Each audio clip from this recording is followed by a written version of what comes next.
अखण्डमण्डलाकारं व्याप्तं येन चराचरं तत्त्वं दर्शितं येन तस्मै श्रीगुरवे नमः।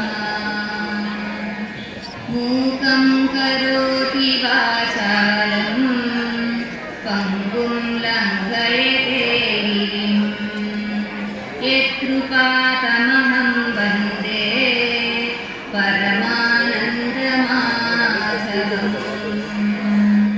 अज्ञानतिमिरान्धस्य ज्ञानाञ्जनशलाकया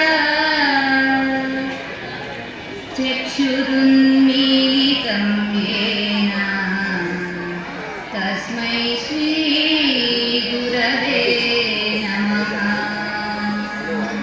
तस्मै श्रीगुरवे नमः। गुरु हमारे मन मंदिर में गुरु हमारो है दाता नारायण भगवान। ओम गुरुदेव जय गुरुदेव, ओम गुरुदेव जय गुरुदेव, ओम गुरुदेव जय गुरुदेव, ओम गुरुदेव जय गुरुदेव, ओम गुरुदेव जय गुरुदेव।